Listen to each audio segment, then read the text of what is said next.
Welcome back to the State of the Arc podcast. My name is Mike. My name's Kason. This is our Xenogears story analysis, and today we are basically going to cover the entire Shevat sequence, right from when you arrive to when you leave. The whole Shevat. The whole Shevat. The whole Shevat. Sounds right. Sounds like a saying.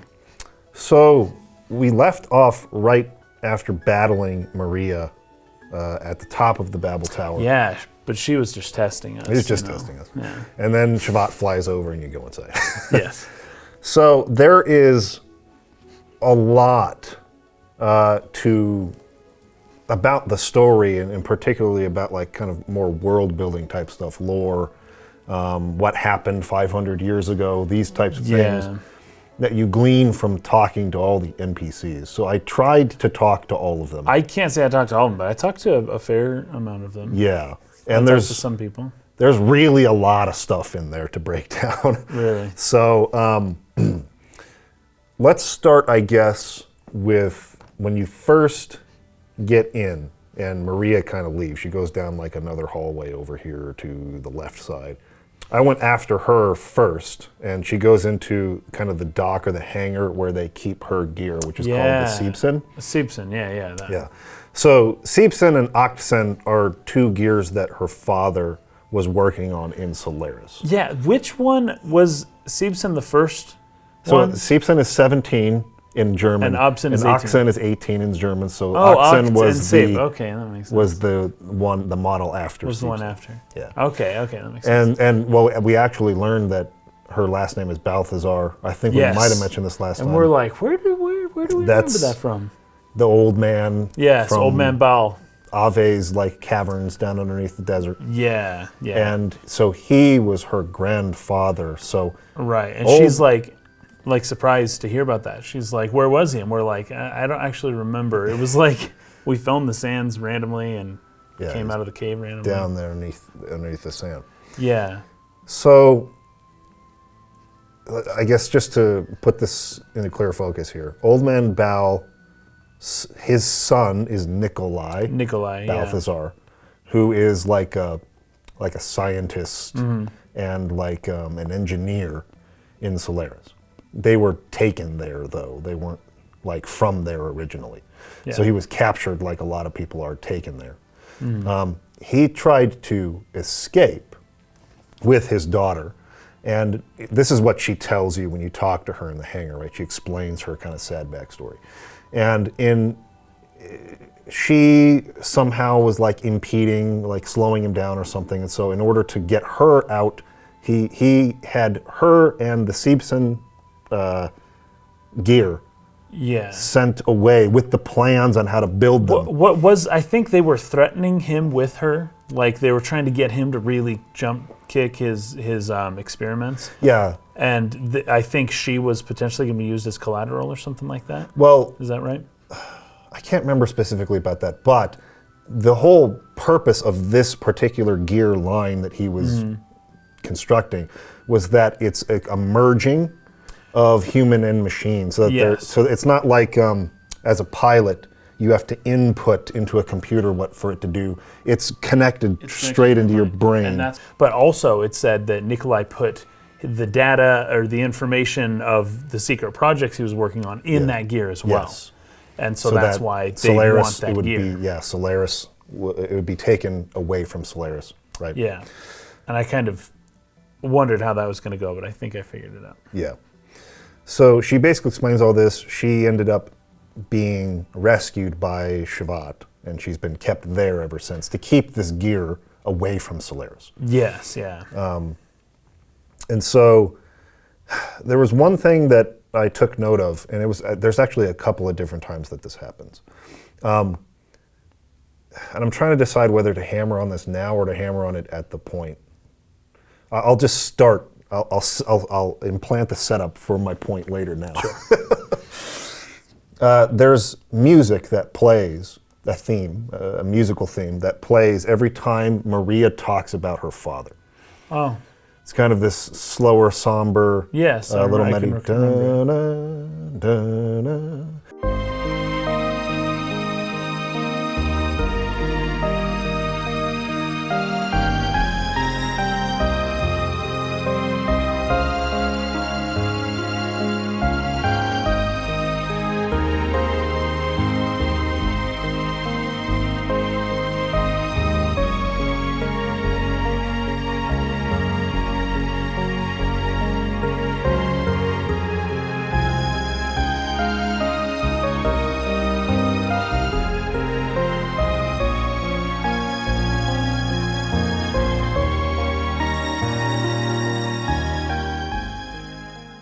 that melody plays there the first time that she ever talks about her father.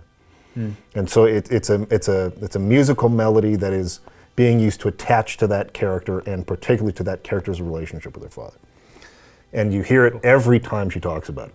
And it's like 3 times in this Shevat section. Okay, just setting that up. Cool. Okay. Really like the music, though. It's a great little piece. So we get some background on her there. Now, there's so much to talk about. As far as the story goes, the main story goes, you go talk to Queen Zephyr or Zephyr? Zephyr. I don't know how to pronounce that. You talk to her and she explains that Shevat and Solaris were at war, and that they're at this place where they have no, and we kind of touched on this last time, so I don't want to like linger on it too much. Right. Shevat and Solaris have the same gate technology that protect them from each other. They can't get at them, and they can't get at them. But what she's worried about is that Solaris has continued to develop technology in through very immoral means, to the sense where Shevat really is at a disadvantage here. It's like they can't attack us directly, but it's not like too much longer. It's only a matter of time. Yeah, because we're not developing at the same rate that they are, that they're going to be able to overcome us or overpower us, right? So she's worried about that. She says, we need to find a way to defeat Solaris. Will you help us do that? Is more or less the conversation. And, depending on who's in your party, if Bart's there, he's like, oh, I'm more concerned about Ave and Kislev and getting rid of Shakan or whatever. Right. But they let you think about it. So you go rest or whatever, and then you come back and Faye, because Wiseman is right outside the door there. Yes. And if you talk to Wiseman, he'll say, this is what your father would have wanted. He would have wanted you to join Shevat and to fight against Solaris. So Faye, essentially in the story, goes back to Queen Zephyr and says, yes, I will help you. Right. Yeah. That's mostly the main plot of what happens up until the attack, but we're not going to talk about that yet. Because everything else surrounding that is like where all the really interesting Shevat stuff happens.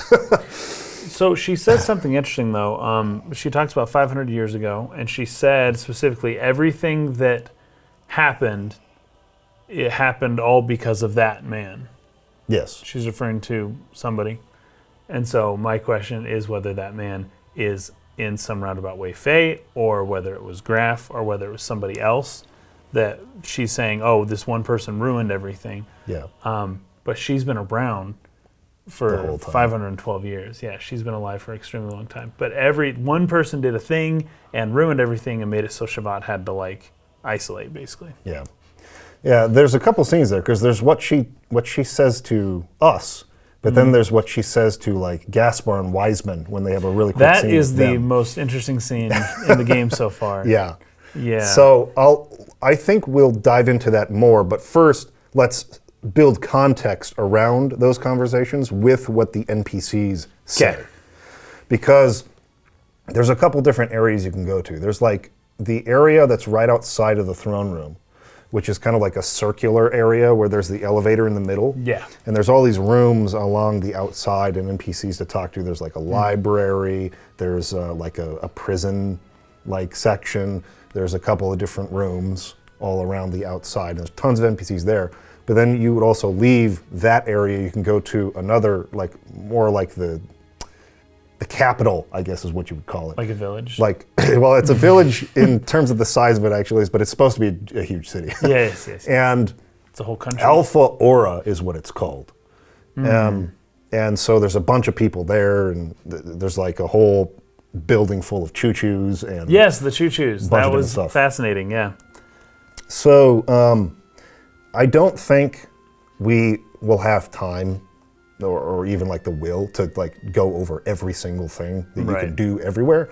But there were some very specific notes that I took on what some of these NPCs say that begin to put the picture together a little bit about this war 500 years ago and what happened. and build some additional mysteries behind it that fill in pieces of the gaps that we know now, but certainly don't completely inform us on what happened. Yeah. Right? But it's becoming a little clearer. So one NPC talks about the angel. There's a giant angel statue when you're at like the world map of Shevat, right? There's kind of like, those red arrows or green arrows that point at places you can go. So there's Alpha Aura, and then there's the like the dock, the elevator that takes you down to the docks or the hangars, and then there's the white statue outside of the palace. And what he says is that large white statue of an angel at the entrance of the palace is a representation of a particular woman who sacrificed herself in that war 500 years ago. Yes. This seems like the Nissan woman. Okay, yeah. So you made the connection to Nissan, where we talked to... in part because of their later discussion about... give me a sec. Sophia. Yes. Where her name is mentioned. Yes. And I'm like, and she was around at the time. So yeah, it seems... And I also mentioned before, I didn't double check on this. Is that music that plays in Shevat the same music from Nissan? Oh yeah, you asked me that before. I can't remember if that was it or not, and I forgot to really look back on it. But we can check. Something about it reminded me of Nissan. So that specifically... There could have been a purposeful sort of... maybe like supplemental arpeggio or something in there that was used in both or something like that to try to make the connection between the two. Yeah. Because the whole point is that Nissan and Shevat fought with each other against Solaris in this war 500 years ago. Yes. The idea... They were allies. For me, thinking the ethos is aligned with Solaris and Nissan was aligned with Shevat. I don't know if that's specifically correct or not, but that's the way things are kind of seeming to me. That the ethos was established after this war. After? Like Solaris, right after. So Solaris was away. like, we need a way to control these lambs without like directly, just to like throw them totally off of what we're doing. So the ethos was set up as like this, front through which Solaris actually interacts with people on the surface. Yeah. But that was because of how badly the war hurt them. And right. Like, we can't afford to have an uprising from the surface again. Yeah. And I would say in part, maybe, that it would be... Was the ethos patterned after the religion of Nissan then? No, I don't think so. Okay. Because if it was done later, and then Nissan... Well, maybe there just was no religion in Avir Kislev. But I would guess that Nissan would be, at least in part, a reason why they were so upset and determined to put the ethos down there, similar to the way that the ethos was there to unite people or to possibly subdue people in certain situations, that then they decided to make their own version of that. Something like that. Yeah, I can see what you're saying. Another thought that I had, just for clarification, is that like the reason why Nissan or Nisan being allowed to like continue, so to speak, the reason that worked is because they took all the records. So like all the records from 500 years ago were taken by Solaris and by the ethos after the war ended. So the current like Nisan doesn't really understand what happened 500 years ago, as nobody else does. So anyways, Solaris took complete control over what people know about this war 500 years ago, and the Church of Nisan was part of that. So nobody really remembers what happened, right? Gotcha. Okay. But that statue seems to be connected to Sophia in some way. To Nisan and to Sophia. Yeah. Yeah. So, also, the original city of Shevat was on the surface. It was not always like a flying thing. But it separated and it took off into the sky after the war with Solaris, after the war had been lost. Shevat used a gate and took off. And were they on a different continent? I believe, I'm not sure. No, they were near the Tower of Babel, wherever that's at. So the Akavi region. Okay. So down there somewhere. Yeah, down there in that region, right? Because the design of it, I mean, just to put another parallel, the design of Shevat is very similar to Nissan. Yeah. Having the kind of the ring around it with the city in the middle and then a place where you can't really go That's on the true. sides. That's actually very true. Yeah. So another NPC says, yeah, they say this city used to be like any other city when it was on the ground 500 years ago. But after losing to Solaris, they launched just the palace block of the city up into the sky. So that's what Shevat is. It's like the palace block, the central region of what was a much larger city on the surface. And it has become now a haven for demi-humans and Chu-Chu in particular, the Chu-Chu people. Yes, the Chu-Chus. Because Solaris obviously, like, through gene manipulation, created the demi-humans. Yeah. But obviously that was not what they were intending with that research. Right. They were looking for like a more perfect humanity. Yeah. Which was all part of time of the gospel and the resurrection of God, like we talked about last time. That experiment did not work, and so they were then shunned, and Shevat took them in. So there's a lot of demi-humans in Shevat for that reason. So if you talk to some of the Chu-Chus, they give you some of their background for their people, right? Long ago, the Chu-Chu tribe had a great big guardian god who could step over huge mountains in one step. The wondrous Mambo god. Yes, he was. The Chu-Chu tribe and the wondrous Mambo god lived happily together in perfect peace. Yes, we did. A dreamy, sweet existence, but one day a huge red fireball rained down from the sky and blew away our guardian god as he was asleep. Blam, kablam, boom. But don't worry, the great big guardian god became a star in the sky. He protects the Chu-Chu tribe. Yes, he does. Well, that was likely the ship that crashed, right? Might have been, yeah. That's actually interesting. Yeah, that could be. Showed up, killed all the Chu-Chu, except for a couple. And when it says became a star in the sky, I don't know what that would be referring to specifically, but Shevat is up in the sky, and it keeps them safe, you know. I think the big takeaway from this is that Chu-Chus used to be really huge. Was it all of them or just one of them? It was all of them. Okay. And this is why later in I read about the limiter and all this. The limiter, yeah.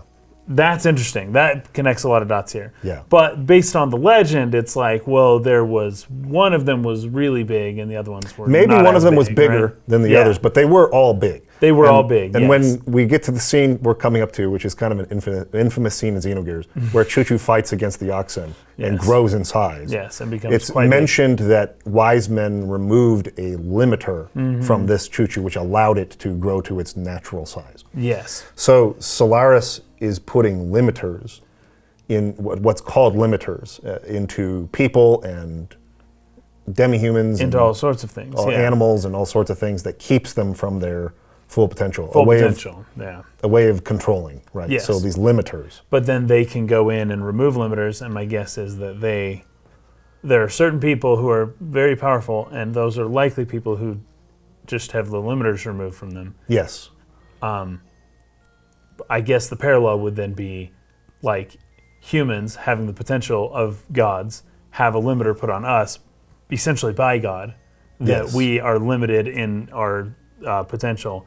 That's like the Gnostic, despite being gods. like the Gnostic. We have been limited in some way, right? The Gnostic mythology, the Gnostic creation myth. That's how Yaldabaoth, that's what he did to Adam in the Garden of Eden, right? Was he saw the potential of Adam, the breath of the monad in Adam, and was jealous, and so created like a prison, like a constraint, like a limiter, you could say, for Adam to be imprisoned in the Garden of Eden. That's the parallel here. Could definitely see that as being an influence for that. So, anyways, I also had a lot of questions as I was going through about who and when decides who gets to come into Shevat, and how do they get there? Yeah, I've wondered that too, because it's like, hey, you're a demi-human, but do they just go around and find demi-humans and pick them up? Because no one knows anything about Shevat, right? Right, and so there's a few NPCs that fill in some of these blanks. Even that person from Shevat was like, I don't know how to get there. I don't know how to contact them, is what he said. So one NPC says the usual pattern here is that many of the people who are here in Shevat now were almost eliminated for some reason. They don't know, but were saved by the people here before they were doomed. So usually these are people who were hunted by Solaris, or rejects of Solaris, or in for some reason a person of interest to Solaris. Shevat will usually try to come in and grab those people away, in a lot of cases. And I think there's one line in particular that says Wiseman is kind of used for this. Like Wiseman is sent by the Queen to sort of like grab people and bring them to Solaris, or to Shevat, to protect them from Solaris. And Maria was one of these people of interest, right? Because of the Seebsen I had heard technology. Yes, yeah. I had heard it something like wise men. Like wise men are used to do this kind of stuff. Well, and then you have the Gaspar and Balthasar. And yes, apparently there are several wise men. There are 3. Yeah, the wise men of the Bible, right? And they all kind of, that's interesting. Yeah, definitely could be a connection there. So anyways, that's what Shevat's kind of doing. That's how people come to be there. There's very few, kind of like in Solaris, there's very few purebred Solarians at this point. There are very few purebred Shevites, I think they call them. Shevites? I think they call them Shevites. So, do they still have like kids and stuff, right? Yeah. Okay, so my understanding that this is supposed to be a bigger city than what we see makes sense to me. It just felt so very small. Yeah. I think one of the issues that I have with this game in every city ever since Bladovich is that Bladovich was so cool and felt so big, and they did such a good job on it. And every city I've been to since, whether it was the city in Nissan or Kislev, Nortune. Felt big, Nortune, because of, you could only go a few certain places, but it felt big in part because of the way that it looked like, oh, here's some more places. I can't go there, but I can see that it's there. When you're in Shevat, it's like a small little center place with 2 doorways you can go to, and then, I don't know, do people live in the rings around it? I would think so. Or, okay, well, that would make sense. We can't go there, but it doesn't look that way. Yeah. But it feels very small. Every city we've been to since Bladovich, other than, I suppose, Nortune, feels a lot smaller. Yeah, I mean, and part of that is that this was just like the central palace block of the original city, right? So that's part of it. But yeah, I mean, I guess it doesn't really state like what the population of Shevat is supposed to be. They'd have referred to it as a country in the past. Yes, the country of Shevat, which is great. Kind of interesting. I mean, I guess there's no limit on what the size of a country can be. They're very small countries in the world. Yeah, that's true. But country gives the idea that it's independent, right? It's a sovereign, it's its own sovereign which is what it place. is. Yeah. But the way that they don't have I didn't love the way that it was brought up initially by Zephyr, that they have no means of defending themselves, really. Like, if we weren't there, they would have been totally screwed. And then it turns out that, like, Wiseman's super powerful. What was he doing this whole time? And there's some other wise men who are presumably also extremely powerful. What are they doing? And how has Shevat ever managed to defend themselves this whole time? Well, but then we show up, and it's like we are their only defense. It feels like it's just a small little group of people. I see this is that they were once powerful when they fought Solaris. But the loss of that war was incredibly devastating. It's like they lost their ability to fight back, and their only ability, all they could do was run away in the gate. But like Solaris grabs all of the smartest people, all the smartest engineers, all the smartest scientists. But what do they do with them? It's been 500 years. They've got the best people. And they have no influence, no power. No. Shevat doesn't grab them. Solaris grabs them. Oh, I thought you were saying Shevat does. Shevat that was what Wiseman does. to get them, but Solaris has way more quicker. Vast majority of people of interest who could help them develop further are swallowed by Solaris. So then Shevat just takes kind of the leftover. Well, people who escape. And again, they have a group of wise men, just a few people who are out there trying to keep an eye on this, and they try to get whoever they can. But I mean, it's like Solaris, right? There's for a huge the most imbalance. part, yeah. There's a huge imbalance that was created by the fact that Solaris actually won this war. Yeah. So Shevat could be something along the lines of like Switzerland, and Solaris is Nazi Germany, whereas they're like Switzerland's like surrounded by mountains, relatively protected. They remained mostly neutral throughout the whole war. They didn't actually get invaded, but they were like almost invaded like the whole time. So yeah, I wonder. I guess yeah. That might be a good way of putting it. So let's see here. A couple other interesting pieces of dialogue for NPCs here. There's several different mentions from, there's one from a Chu-Chu, and then there's one from this guy in like the tavern bar or whatever where this jukebox is in Alpha Aura, who mention the symbol of a broken mirror. Yes, right? I do. I did talk to some people about that. So I think what this person says is, broken mirror, a million shades of light, the old echo fades away, but just you and I can find the answer someday. I felt like these were song lyrics. I did. Could be. I did. I do remember this actually. Yeah. A distant promise, a poem composed long ago. Can you find the answer which supposedly exists somewhere? And then there's a Chu-Chu in like the main palace area who says, "You humans are truly unusual beings, aren't you? You're all like shattered fragments of a mirror." So this brings up the symbol that we've seen every time you get in a battle too. The screen breaks and shatters like a mirror, right? Right. And we know that the Type 9 that Faye's personality in is fears fragmentation and seeks wholeness. Yes. It's kind of like their whole thing that they want for their personality type, right? So this is very much all being woven into the theme of the game, which is how to find a sense of wholeness, how to find psychological wholeness, spiritual wholeness in your life, and to put the pieces together of your broken psychology, because everyone in some way or another doesn't, everyone suffers at different levels. There's sliding scales, and some people can go through something really horrible and not be nearly as damaged as someone who goes through something that's not so bad, but that just really broke them. So everybody's different, right? Comparing suffering is never a great idea. The point is everybody has been broken somehow. Yes, somehow. And seeks for wholeness. And this game is sort of like pitching this out. Like, what is the path to wholeness? How do you find that? Yeah. Right? So I was actually a week ago or so, I was reading some stuff from Carl Jung, and I actually did find a really interesting line that relates to this specifically. Yeah.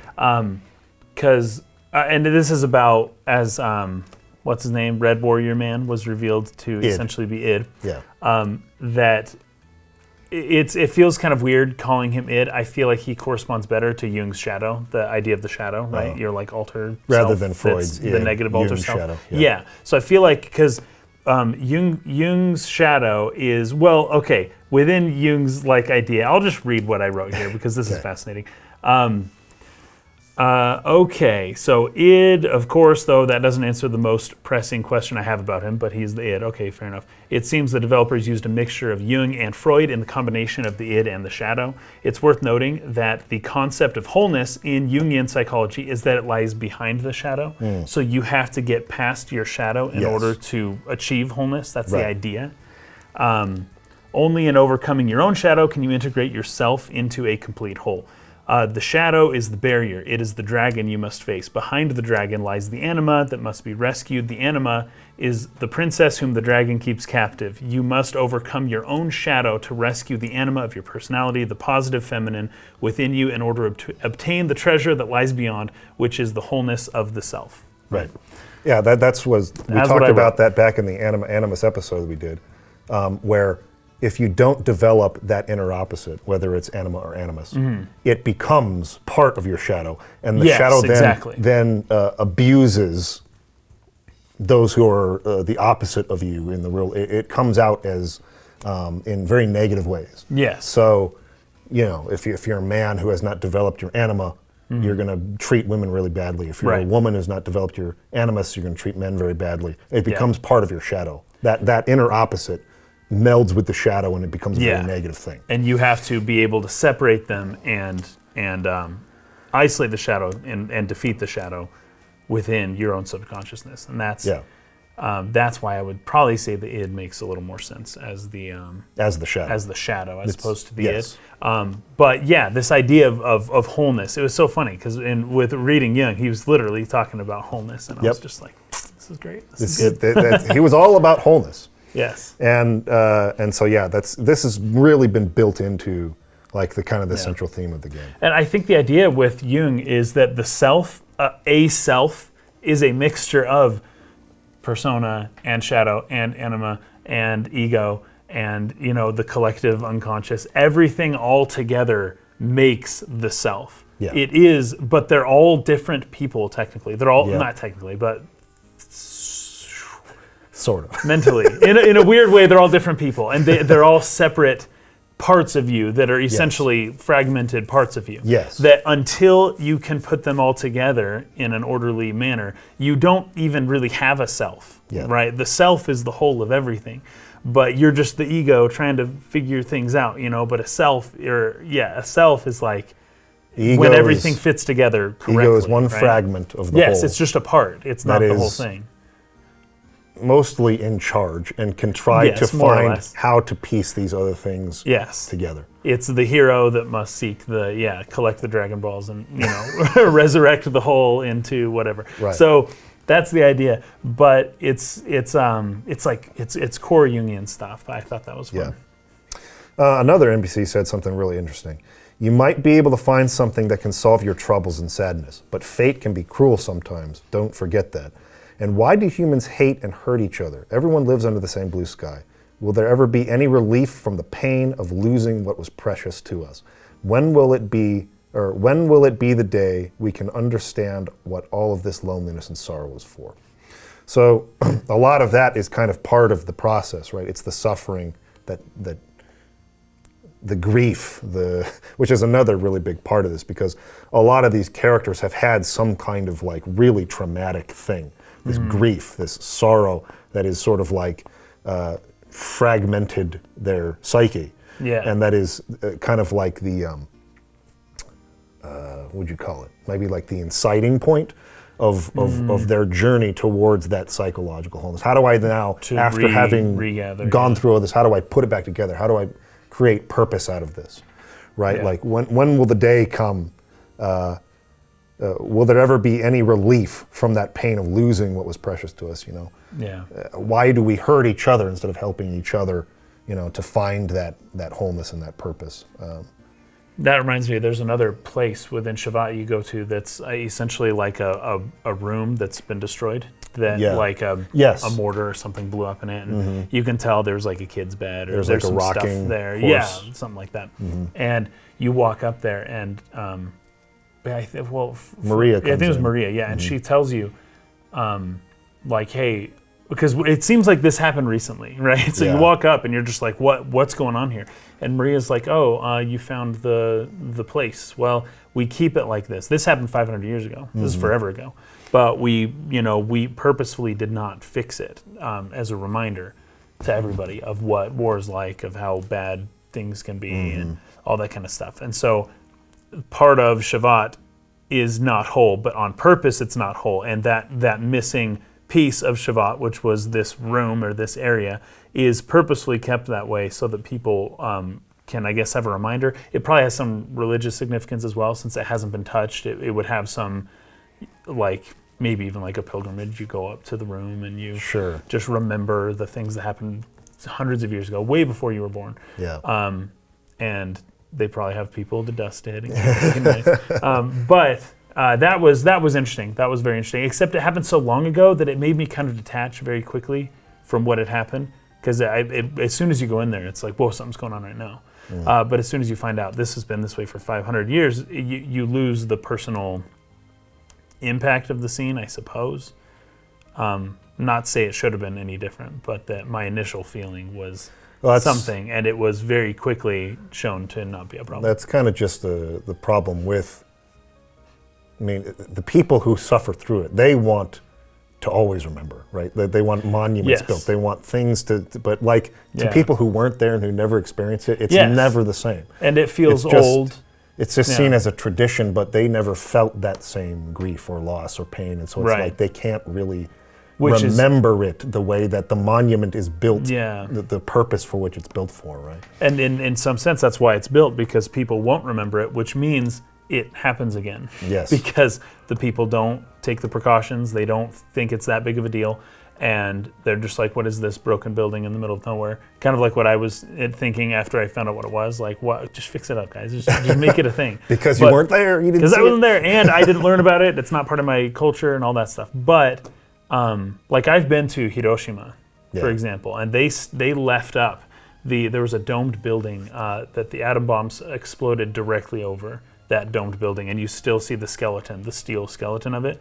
So if the bomb had exploded next to it, it would have blown the whole thing over. But it exploded directly above it, and the downward force, apparently the structure was strong enough to still stand, although stripped of all the bricks, and everything was gone, but the steel frame was still standing, and then the whole city was wiped out. But it's still there to this day, and I was able to go and see that. And that's, it is powerful, but at the same time, it's I'm an American. It feels, and you try as hard as you can to try to get people to remember. It's impossible to do once the generation that experienced it is passed on, right? Yeah, and the more generations that come, it's like the thing that they're trying so hard to help you remember so you don't repeat is bound to be repeated anyways. It will guarantee it happens again. Because people will just have no attachment generations down the line. And despite how hard you try, That's always been kind of the cycle of humanity, is keep repeating the fetching same mistakes. Exactly. And then that generation learns, and they become the great generation. Yes, then they're the good ones, and then they tell everyone. I'm not saying it wasn't powerful. It was very powerful being in the Nuclear Holocaust Museum in Japan. It's just, being there, man, would have been a whole different thing. Living through that, knowing people that died. Yeah. But anyways, that still was a good scene, I think, overall. I liked it a lot. Yeah. One thing I forgot to mention about Zephyr, is that she tells you she's over 500 years old. Yeah, she's 522. And a lot of the pure Shevites were also given this life-extending, I don't know if it's a serum or if it's... They had the limiter taken off. Or something. I think it's the limiter. It's the telomeres were lengthened. They underwent some sort of life-extending treatments, right? And so she says, we're required to continue living until the final day approaches. Because of one man, to continue living, this is our atonement for that tragedy 500 years ago. So it's like they did something wrong. Yeah, and this is where you start to see there are many NPCs who admit that Shevat did something very wrong 500 years ago. This led to this downfall. It almost feels as though the issue is that people will forget, and so these people purposefully are living so long so that nobody forgets. At least a few people will not forget. Yeah. You need that. Otherwise, everyone will forget, and it's all for naught. Yeah. You need people who can last through that long. Also, the punishment of extra long life is fascinating, but it is found in the Bible of Cain. Yeah. When Cain kills Abel, his punishment was not death or torture or anything like that. It was, you will live forever. That was his punishment because of what he did. So there's probably something like that going on here as well. And that's when they called him the Master Mahan, which means we talked about how confusing it can be to decipher who they're talking about when they call they or him or that man or one man or whatever. They start doing that for she now too. And So that one's not as hard to figure out though. I'm going to just clarify here that based on also some of the NPC dialogue and stuff, they're starting to talk about Krellian when they're talking about the one man and the atonement from 500 years ago and stuff like that. I mean, I was aware that Krellian had been around for a long time. So there's one NPC that I thought for sure it would be us though. There's one NPC that you talk to. I didn't copy down exactly what they say, but they talked about Krellian giving Shevat its gate. And that Krellian was the one who set the things up as they are set up right now. Now, you're going to need to give me a reminder on who Krellian is. Krellian is the one who is... Like he operates separately, right? He's the one he does his own thing. He's the one who basically kept the consciousness of the Gazel Ministry inside of the machine. Yes, and he's the one who he's the one who really has the upper hand in Solaris right now. Yeah, and what does he have like big ship? He drives the fishbowl. Oh, the fishbowl. The squid ship. He the drives squid trap ship. The octopus trap ship. Yes, that's Krellian. That's Krellian. He's got kind of like a yellow or gold costume and gray, longer hair, and he attacked the Thames with that big fishbowl. And he let all the wills out, right? Yeah. Yeah. Okay, I remember now. So, Krellian is apparently the person who set up Shevat with their gate. The next NPC next to that one, so there's two people talking. So I kind of took this as they were talking to each other and you're just kind of listening. The second NPC says that Krellian once fought with Bart's ancestor, Roni Fatima. Yes, I remember reading about Roni. And Queen Zephyr against Solaris. So Krellian was once fighting against Solaris in this war 500 years ago. Now he is essentially in control of Solaris, it seems. Yeah, at least in control of the ministry. And they keep talking about, by they I mean Queen Zephyr and people in Shevat, about some sort of mistake they made that they're atoning for, and that Krellian seems to be, okay, let me read it again. Let me read what she said. We were required to continue living until that final day approaches because of one man. To continue living, this is our atonement for that tragedy 500 years ago. So Krellian fought with Queen Zephyr. Yeah, she was on there. And Roni Fatima. And they also are They living did forever. something that they need to atone for, and he kind of set it all up. Right. Krellian did. Okay? And then he got his limiters removed too. Another NPC you talk to, you go into a door and talk to this one. She's like an older woman, and she's like, oh, don't listen to me. I'm not supposed to know all this stuff kind of thing.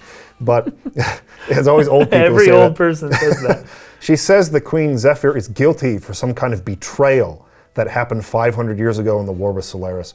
There's some kind of tragedy in Nisan, or in Nisan, and Nisan was started by Sophia, we know. Yes. So, and she was, both in Nisan and here, we've talked about some figure, and who we can point to Sophia, making some kind of self-sacrifice. Yes. In this war that happened. And Queen Zephyr, I have no idea how to pronounce it, is said by this NPC to have been guilty of some kind of betrayal there. Okay.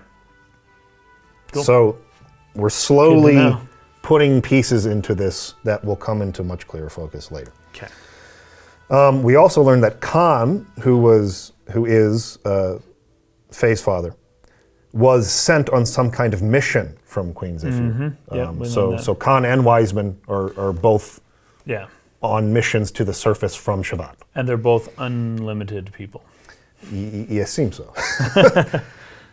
Then you find that Yui and Midori, Saitan's family, are here in Shevat. Did you find them? I know Midori because she shows up and she does talk. Yes.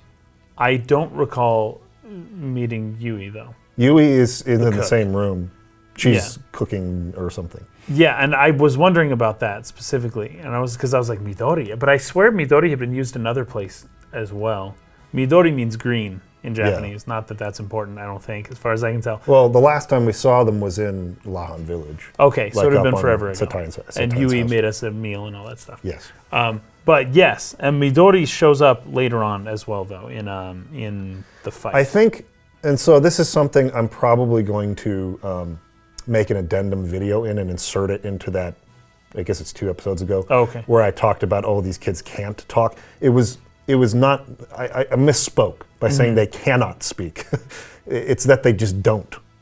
And that they have some kind of psychological telepathic ability.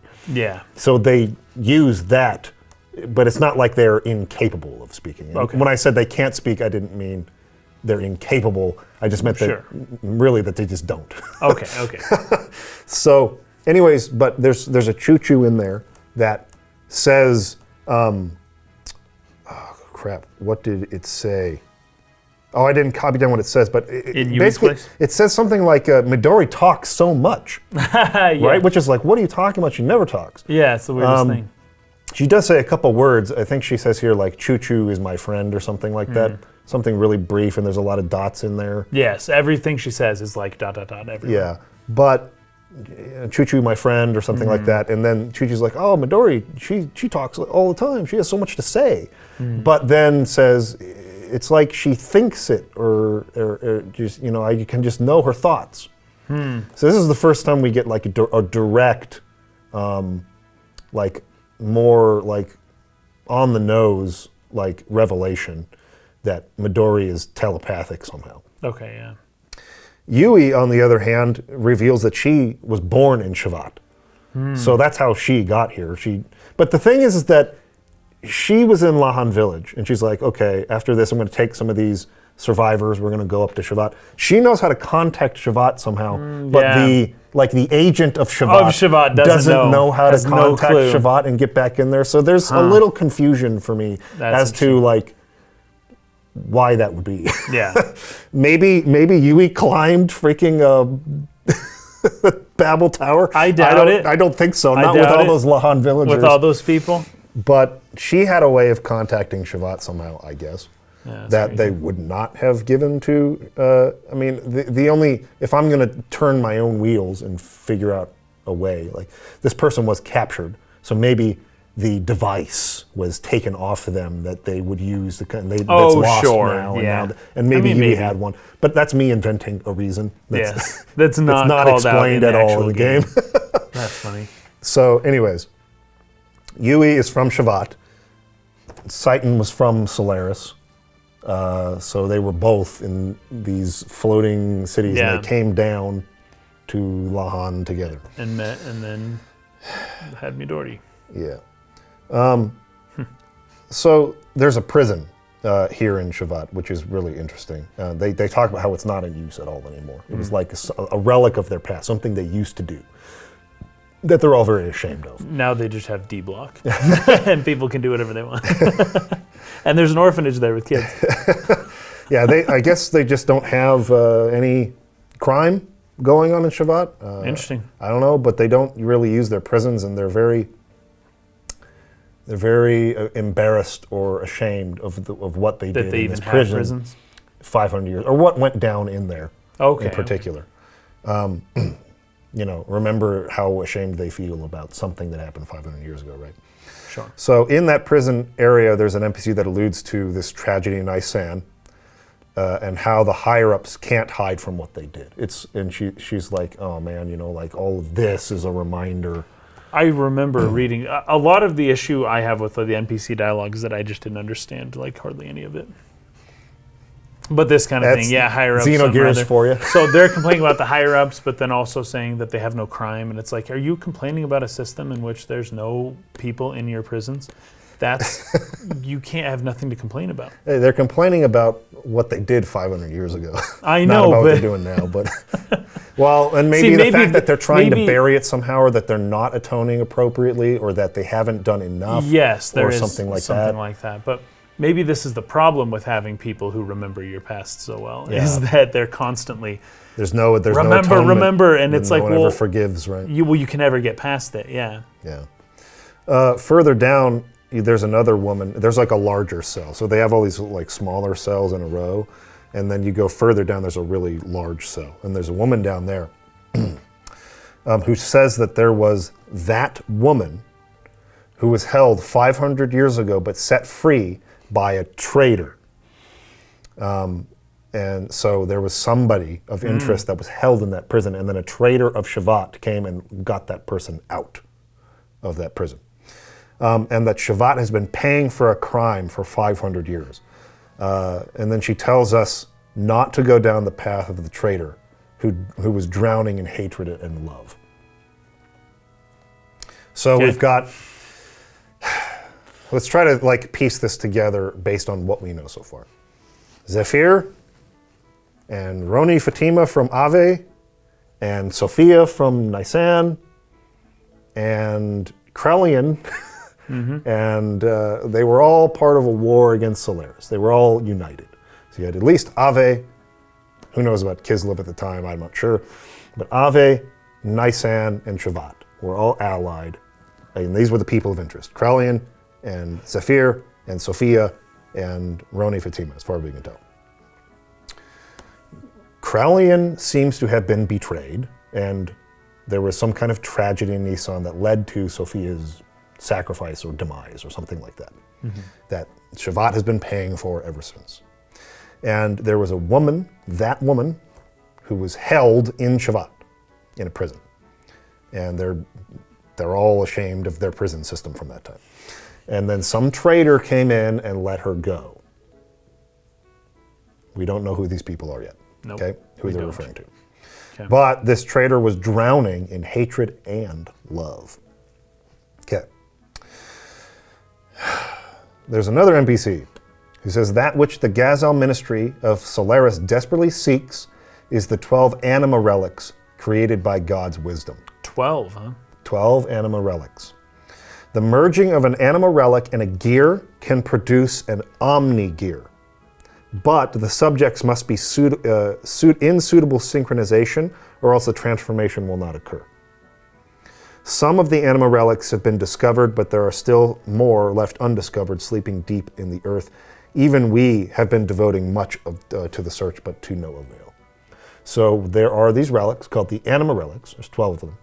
They can be paired with a gear to produce what's called an omni gear. Yeah, a bara, gia bara. Yep. And so you can think of the anima relics as some kind of like power source, like almost like an infinite power source or something that gets paired with a gear and it turns into this ultra powerful omni gear. So any gear could become an omni gear if it had. I don't know about that. Okay. They don't say any gear; they say a gear. Oh, sure. So okay. I don't know. I'm just saying I don't know about that. But the point is that the omni gear will only operate if the person piloting it is in proper synchronization with the gear. Sure. So it's not just anybody who can pilot an omni gear, right? Right. The fact that there's 12, though, I mean, when we talk to Old Man Bal and he's like, this is the omni gear, but there can be multiple omni gears, it seems, right? Yeah. And they even, some of these other people, I think these NPCs were in like the library section. They're talking about how there is an omni gear hidden in Ave. So it's the Fatima royal treasure that earlier in the story, remember Bart was like, yeah, because they have the two parts of the, what's the relic called? The Jasper. Jasper. I was nowhere close to that. So the Jasper, which the Fatima Margie has half and Bart has half, opens the way to the secret omni gear, which is the Fatima royal treasure. They assumed it was a powerful gear of some kind, but these people in Shevat are confirming that that's an omni gear. So it's an anima relic paired with a gear. Okay, so there's 12 of those. Yes. Interesting. Okay, we also learn about this group called, like is an army, called Diablos, that nearly wiped out all of humanity. So this was also going on during this war with Solaris. You have the Shevat, Nisan, Ave alliance against Solaris, but then there's also this like other third-party army called Diablos, which nearly wiped everybody out completely. And this was only omni gears apparently were able to stop them. So these omni gears that are paired with the anima relics, right? These were the only things that could stop or put an end to this Diablos army. And then, of course, one of those is the Fatima royal treasure. Okay, interesting. So there's another element to some of the craze that went on back then. Yeah, I don't understand basically any of this, so I don't have much to say. Okay, so that pretty much wraps up most of like what I wanted to touch on. At least some things can hopefully be a little bit held on it or retained in your memory a little better for the reveals later, so it won't feel like, wait a minute, who's this and who's that? And Krelian was in Shevat and what? And like Omni Gears, what's that? And Diablos, I don't remember hearing that. So there were some hints that I would otherwise have missed, were they not? Yeah, it's just there's a lot of NPC dialogue here that kind of like brings up terminology that hopefully you can retain for later, right? Yeah. So when you go to report to the Queen now that, okay, yes, we're going to help Shevat against Solaris, there's basically an attack that happens. There's an intruder. Yeah, the alarm shows up. There's an intruder who does some damage to the potency of Shevat's gate. Yeah, their shields go down like half. Yeah, it's like 70% effective or something like that. And so it's like, oh crap, there's somebody snuck in. Well, it's revealed later how this was possible, because at first we go down there and we see what happened, but it's like, how, this doesn't make any sense. But later on, I think it's Billy mentions that the Shevat brought the Yggdrasil up to its place, and in order to do that, had to disable its shields for like 2 seconds. And somebody got in. That's when somebody got in. Because otherwise I was like, man, this should be happening every day. Apparently Solaris could just sneak in whenever they want. Yeah. But this was a specific event that gave this individual the ability to sneak in. Yep. Yeah. Almost like it was part of a plan or something like that, right? I guess it had to have been done like right then, right? So interesting. So the intruder is in the hangar where the Seepson is. Yeah. And Maria's like, oh my gosh, like, no, I got to go down there. And it's like, you're a 13-year-old girl. You can't go fight against some like elite Solarian like. Yeah. This is when they bring up like person. you are. You have a very powerful gear, but in and of yourself, you're not.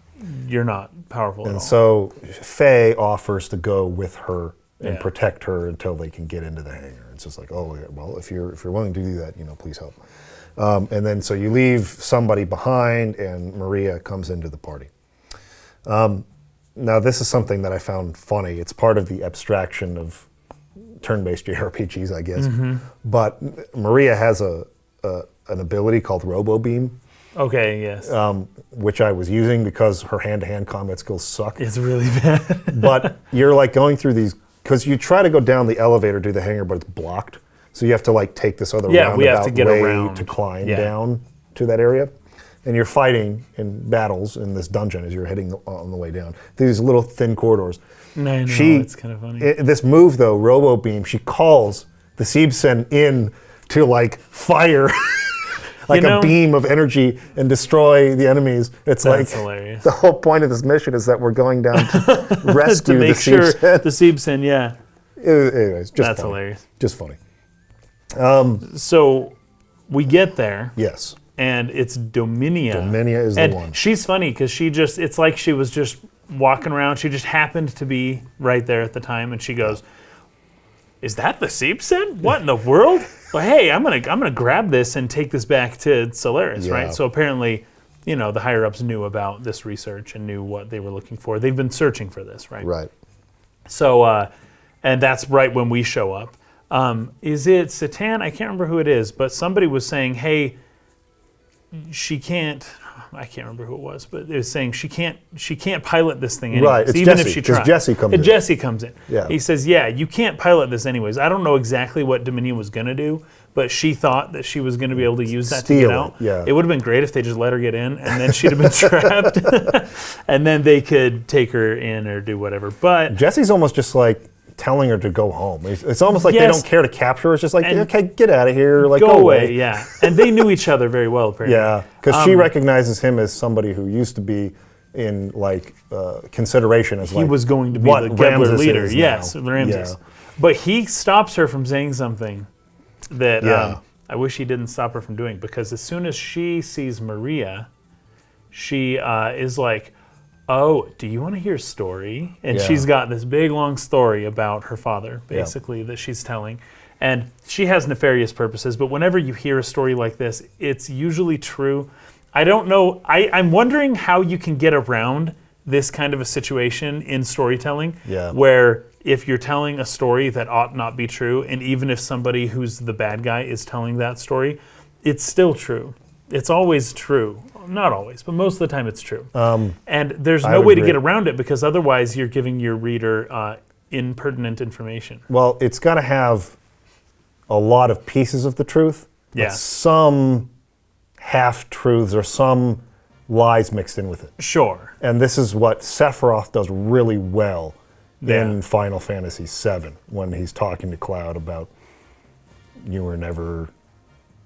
I don't want to say that in case someone hasn't Where are you going to go? Where are you going to go with people know what I'm talking about who've played Final Fantasy VII. Then I know what you're talking about. Sephiroth... So we can leave it there. The reason he's that like works Saruman so the Wise, well is because what he's saying is technically true, yes, but it leaves out particular context that totally flips the situation when you find that out later in the live stream with Tifa. It's like, okay, you get those added bits put in there, and it's like, there you go. When you see the whole picture, you derive a very different conclusion than when you just hear this part of it, which might be true, but it doesn't give you the whole picture.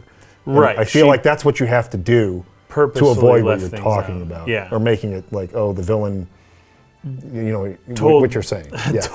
Told you the legend, and it's the villain told us the truth. Why would the villain even want to do that? But in this case, it actually does make sense. Dominia knows that it would really get at her knowing the stuff about her father. Right. So the stuff we learn, this is crazy, is that Nikolai discovered that you can implant consciousnesses, I suppose, inside of a gear. But this is likely similar technology to how the Gazelle Ministry have their consciousness uploaded to some type of a computer. Thing, yeah, it's like that same kind of idea, except now you can put it inside of a gear, right, or something else, right? Now, I don't know what the connection here is with the wells. I read this several times, that they were, I feel like they were kidnapping people to see if they could take out their mind to be able to get the technology to where it would work. Like specifically towards the end, when Maria is able to confront Nikolai, I see very similar imagery between Akzen, and Redrum, with the way Satan talks about Redrum. Like, there is a little consciousness left. It's not completely gone. It's essentially a monster now, but it used to be a person, kind of thing. I get that all from what Dominia is telling me about Nikolai. And so there is I feel like in some way that could be part of why they would kidnap people, because they didn't want to do it themselves, right? Because then if it doesn't work, you're dead. But you find certain people and you're able to upload their conscience, but it kind of destroys the mind when you do that. It's almost like it becomes a new life form. It's like no longer really Nikolai. It's like a new thing. It's a new thing. This melding of man and machine is like a new life form. Yeah, so what do they call it? Machine, yeah. Steel. What is that? Mind and steel. He said something about that. He said something like that. Yeah. Yeah, and it just changes things a lot. But it makes me wonder about the he also went through the brainwashing process, the Jugend brainwashing process. Yes, they mentioned that. The Gazelle Ministry mentioned that. I think what happened is that when Nikolai... Okay, we'll get there in a second. We got to get all the way up to that point where they confront them. But Dominia goes away. They all gather together, and I have more though. Oh, sure, go ahead. Because this is where it was revealed that gears are partially alive. But I wrote this down before I got to the ending. Some gears are partially alive, have like a person in them, right? This is what you're talking about, the mind melding with the gear. Yeah, and you can control it's the research that Nikolai was doing. Your consciousness goes to another consciousness. Was how to essentially meld. I'm wondering if something like that is happening with Veltal as well. Because of the words, what do you say? The people saying, oh, the gear is waking up, right? As if the gear has a separate consciousness to the pilot of the gear, right? And this, to me, would be something along the lines of, like the former phase consciousness is in the gear, or some level of subconsciousness, or to the id is like the gear consciousness, but it's like mixed with ours. I feel like I get, something along the lines of that. And that you can potentially put people in them, which is what Nikolai was able to figure out. So I think that's interesting. The gears are relics that were not made. They were made forever ago, and they're just discovered. So they can be manipulated, right, in some way. This is the point, actually, where Dominia says something about, as for Sabzen, what's in the middle of that nerve circuit is ... And I guessed like right away, like who that was, like that would be her dad. Yeah. There is a twist on that, but it seemed like it was her father, and she wasn't happy to hear that. But yeah, so that's the info that was stored. So Nikolai sent Maria as well as the information. It would seem that just the gear itself is the information, and the nerve circuit that has his, because he put part of his brain onto that nerve circuit. I don't get exactly how this works, but at the time he was making it, he, I guess, was able to upload part of his mind to it, but still maintain it. Yes. I think he knew that something was going to go wrong. That's well, why he if he sent were her off captured anyways. and he goes through the brainwashing process, and then if his gear ever comes in contact with this one again, it would activate a message to her. Yes. Which is what ends up happening. Right. So, but the info, I think, was just his whatever he programmed into that, which was partly that message, but I feel like there was other stuff too, right? Is the info of this just that message? That was it? I don't think it was just because they were saying it's like the plans on how to accomplish this. But I figured it would just be plans, but it seems like it was like his mind, like he is the plans, and he put his mind onto the ship to go away. I don't, because he has like will. It's not just a message. He has will. He can make the thing do things, right? All right. So here's what the wiki says about Seibsen, the gear. It was created by Solaris, by master gear designer Nikolai Balthasar at the horrific cost of hundreds of land dwellers' lives, including Claudia Balthasar, which would be his wife, I would think.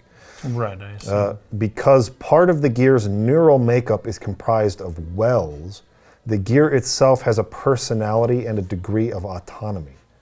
Nikolai programmed it to escape Solaris and flee to Shevat, carrying young Maria with it. Ever since, Maria has used it to defend Shevat from any and all threats to its safety.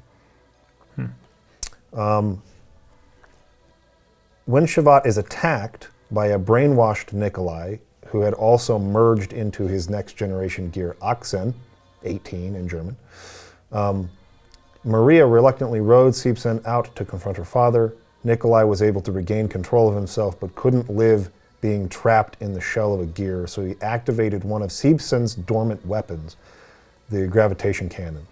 To her horror, Seibsen acted beyond her control and fired the cannon on Oxen and completely obliterated it and Nikolai. So he basically set that up as like a contingency to like stop himself based on what he knew would happen when he got captured by Solaris. Gotcha. I mean, so it seems that these gears have a form of autonomy, like you're saying, a personality of their own to some degree. Yeah. And that is actually comprised of a neural makeup of like wells. Initially, or just because of Nikolai? Well, Nikolai killed land dwellers, turning them into wells. Yes, in order to make the neural, or is the neural thing native in gears? I would say, at least at this point to my understanding, this is Solaris's attempt to make their own Omni gear, right? Oh, sure. To like, through science, create a method to like link their pilot to the gear directly through a neural connection. Okay, and that Nikolai was developing this technology. Okay, cool. So that their gears would be more efficient. There wouldn't be that latency of pilot input, right? It would be they just think in the gear. It's like the gear is an extension of their brain while they're piloting it.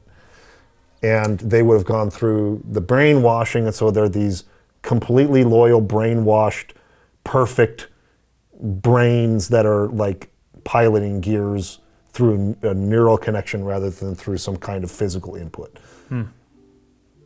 If I am wrong about that, contact me and let me know. But I think that's the case.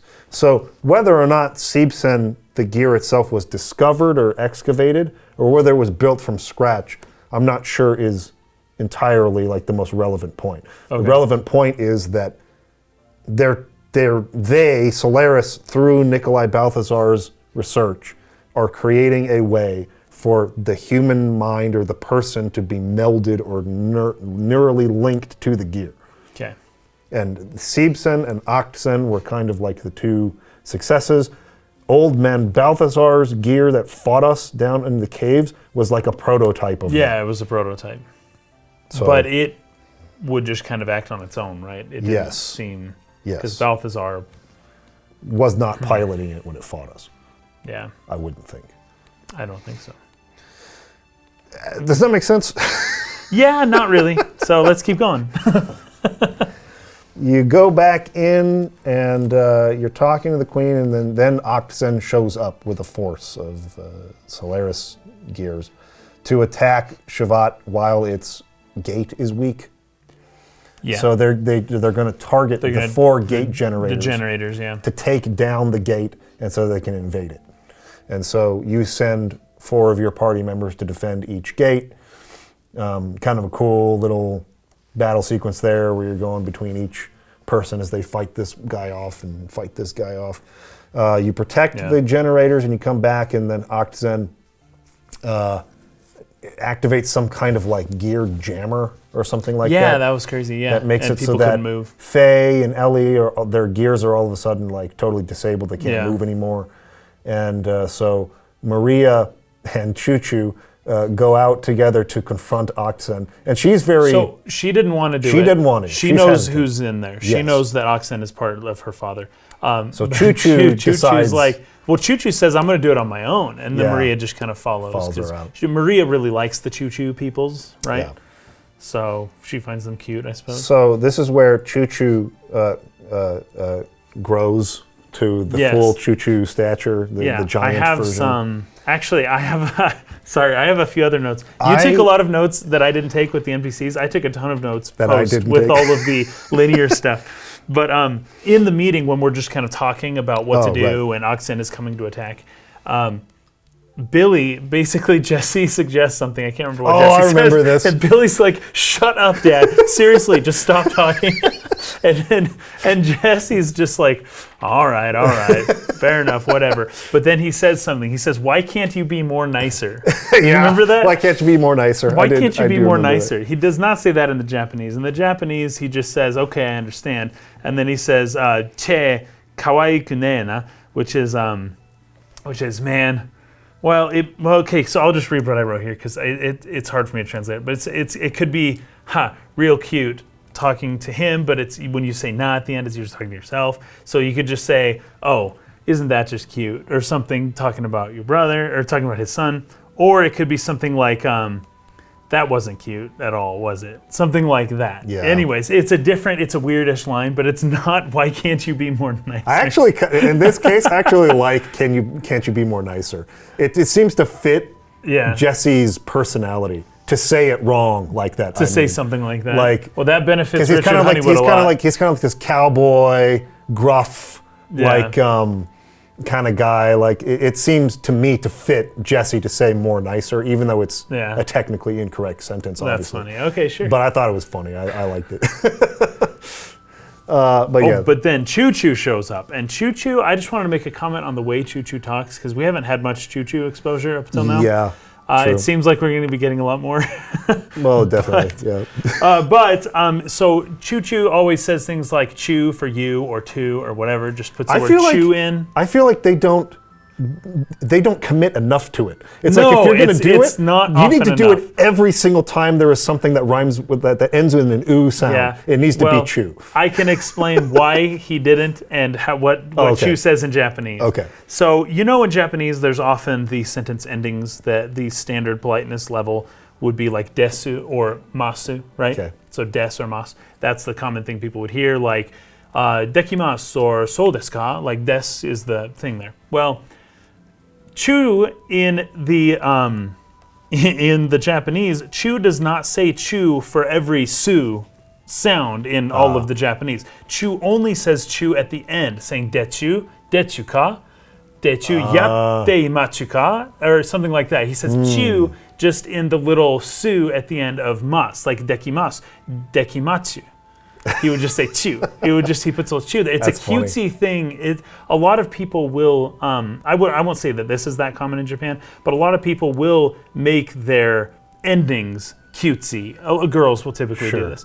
And find a way to make the ending, the mas or des, cutesy in a kind of way. Or so there's ways to make it more slangy, I suppose, too. But Chu is only doing this to the ending verb politeness form indicator. That is where this Chu is input. It's not necessarily every oo sound becomes a Chu one way or another, right? Yeah. It's just at the end. So it's only really once per sentence. It's dechu or imachu.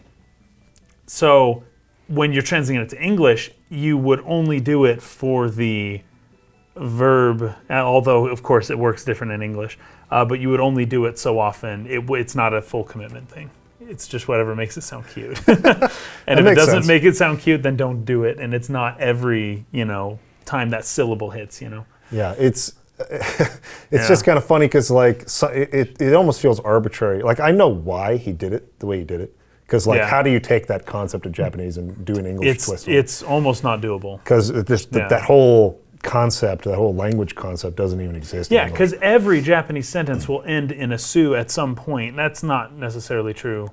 Well, even the shita, like this one was dekimachita. Dekimashita is what they say, but he says dekimachuta. Well, so you can sneak that into like every Japanese sentence at the end in the verb form every time, and it doesn't interfere with the whole sentence. It's just the ending. And that's impossible to directly translate. So his way of doing that was to take any sound that rhymes with chu and just put chu in its place. Yeah.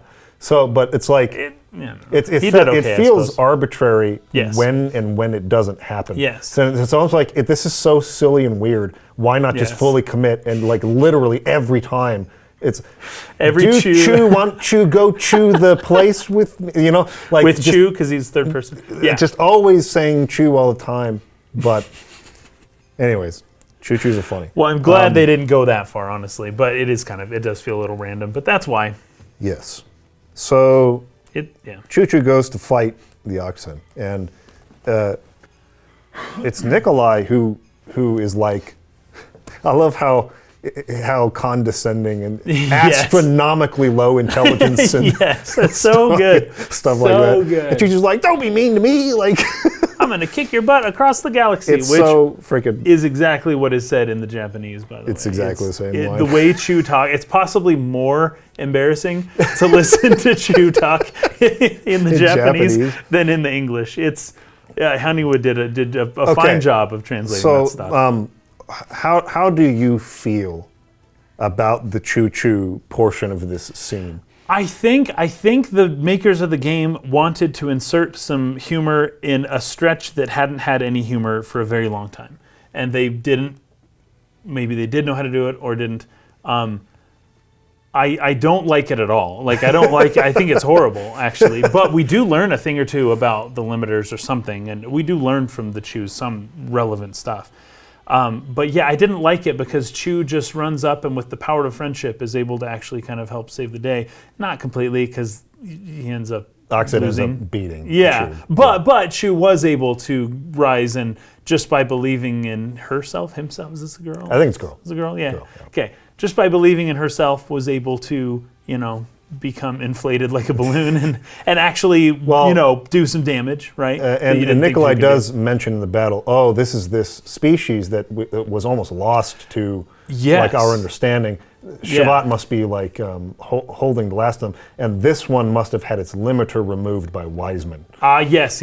So that's the reason why Chu-Chu is able to grow. So Nikolai even knows that, though. Yeah. Which is kind of funny. Because he's like almost doing like data analysis in the middle of battle. He's like, wait a minute, this is species whatever, like the technical scientific name. Yes. And like, okay, these aren't extinct yet? Like, yeah, what the heck? That's crazy. I thought they were all gone. This is not like a rancor. Like, what is this thing? And then like as he's thinking through it, he's like, like putting it together, Shevat must be keeping them the last of their race or whatever. Yeah. This one must have had its limiter removed. It'll make a really great guinea pig. I'm gonna like take it back and study it. Yes, something like that. Yes. Yeah. Yeah. So that scientific part of Nikolai's mind is still very much active. Like I want to experiment with these things. Yes. But yeah, I didn't love it because as soon as Chu jumped up and was like, "I'll do it," I was like, "Chu's gonna do it, huh? Like Chu's really gonna go out there and do this and not die." I love how she's like rolling like in a ball, like away, like bouncing down the hallway. Yeah, it was funny. Chu helped Maria to kind of get the courage. Yeah, the point of it is I would rather it didn't result in a fight. It would have been better if Chu showed up and was able to talk sense and say, hey, we're all going to die, I'm going to die, you're going to die, we're all going to die if you don't do this. Instead of literally, fighting and actually, not sucking horribly at fighting. But I didn't think about it all that much, so I couldn't say, I'm not too upset that it happened the way it happened, but I'm not a huge fan of it. Okay. So this is going to come around to the point that I set up much earlier here in this episode, which was to pay attention to the music that plays when Maria talks about her father, right? That theme that plays. And there's like 3 different places. There's when you first go talk to her in the hangar, and she tells you like the backstory of how she escaped and her father was taken by Solaris and she wants to save him.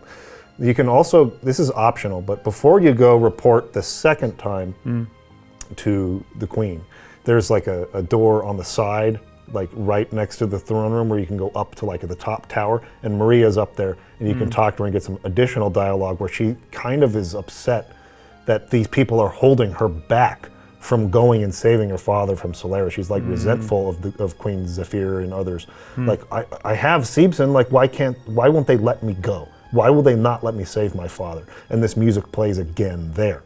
And then I think it plays even a third time as she's watching. I love how Queen Zephyr's room is actually just a huge, like, it's a bunch of screens. Yeah. Like it's a bunch of displays that show what's happening outside. Yeah, that's and so when they see that it's her father and she's like all, oh no, right? There's another moment there, I think, where that music plays as she's, anytime she reminisces or is concerned about her father's well-being, this theme plays.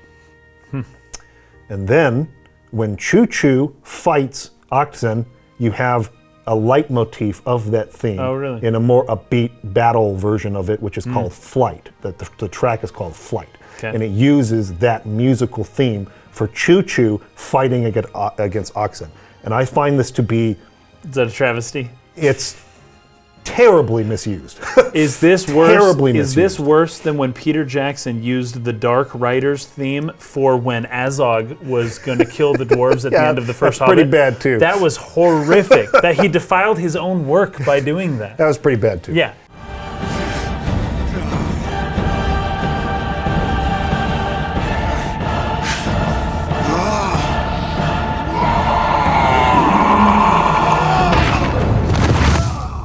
That's interesting. So he kind of elevates Chu-Chu to this level that Chu-Chu has no business being elevated to. The theme was cemented as Maria's relationship with her father. Now we're using this for this really silly moment where Chu-Chu grows, and depending on how much talking you've done to anybody, it's like Chu-Chu can like grow into gears. Like, what the fetch? I remember the first time I played it, I was just like, what is happening, dude? Like, I know. What is this? This feels so out of place. It feels wrong. It feels horrible. And I think part of what was cementing that for me was this use of this music. Oh yeah. To like have Chu-Chu fight against Oxen. And I remember that there's another place later in the game where I feel that theme is also again misused. And this was one of the things I criticized about the game in my actual retrospective review that I did back in 2017 or whatever. And it was the thing that people fought back at me the hardest on was, no, the music is not misused, and particularly Flight is not misused. And I remember writing in response to somebody, maybe I can go find the comment, if Yasunori Mitsuda, if we could ask him right now, I guarantee he would not have wanted that music used in that situation. And lo and behold, we have an interview with Yasunori Mitsuda now, where he talks about Flight being misused by Masato Kato, who was one of the event planners, not event planners, scripters. Coordinators? The one person putting the cutscenes together. Yeah. Right? You could call him maybe an assistant director or something in that sense, in the film sense, right? And not only Yasunori Mitsuda, not only Mitsuda, but a lot of other team members, he says, were like, wrong song, don't use that one there. Yeah. With Chu-Chu in particular. Don't use that. Now, and I'm going to find the quote. I'll put it on the screen too. I feel like if we had been more privy to Chu-Chu's character, if there was more development, because this is clearly a big moment in Chu-Chu's story. We know nothing about Chu-Chu's story. Yeah. It's not, and we know nothing about Chu-Chu, oh gosh, because Chu-Chu would have come from Shevat at some point in Nissan, wherever she was discovered by Bart's sister, who's also Maria, isn't she? What's Bart's sister's name? Bart's sister, the sister is a cousin named Margie. Margie. Yeah. That was close to Maria. Wherever Chu-Chu came from, I don't know, but Chu-Chu clearly can pull at Maria's heartstrings. So they might have had a connection at some point. I don't know. Yeah. Okay, here it is. So the interviewer asks, were there any tracks that you thought you used that here?